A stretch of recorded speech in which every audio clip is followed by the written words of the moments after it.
Hi అందరికీ. ఈరోజు మాది స్పెషల్ సండే స్పెషల్ చేపల పులుసు. నేను చేసే స్టైలు టైం 1 అవుతుంది, అలా చదువుతురు. నా స్టైల్ నేను చేసే విధానం: ఆనియన్ పేస్ట్, మెంతులు, జీలకర్ర, ధనియాలు వేపుకొని పొడి చేసుకొని మిక్సీ పట్టుకున్న, అల్లం ఎల్లిగడ్డ, జీలకర్ర, కారము, ఉప్పు, కొంచెం ఆయిల్ ఆరు కసూరి మెంతి.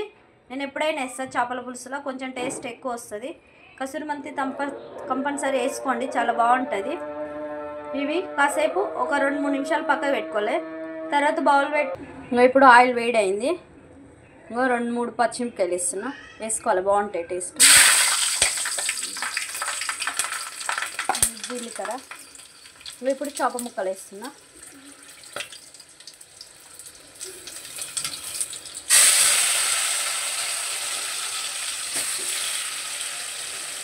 చేప ముక్కలు వేసుకొని కలపొద్దు. ఒక 2-3 నిమిషాలు ఇట్లనే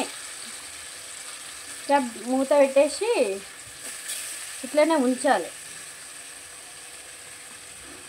అస్సలు కలపొద్దు. ఇప్పుడు చింతపండు రసం పోసుకుంటున్నా, ఏం కలపలేదు, అట్లనే నూనెలో ఫ్రై అయింది.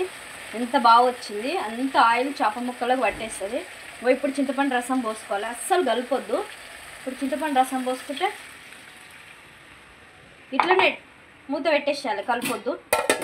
వేడి వేడి చేపల పులుసు రెడీ. గ్రేవీ కూడా బాగా వచ్చింది, మస్తు స్మెల్ వస్తుంది. కసూరి మెంతి వేసిన కదా, స్మెల్ వేరే వస్తుంది, బాగుంటుంది టేస్ట్. వేడి వేడి చేపల పులుసు ఈజీ. Okay, bye.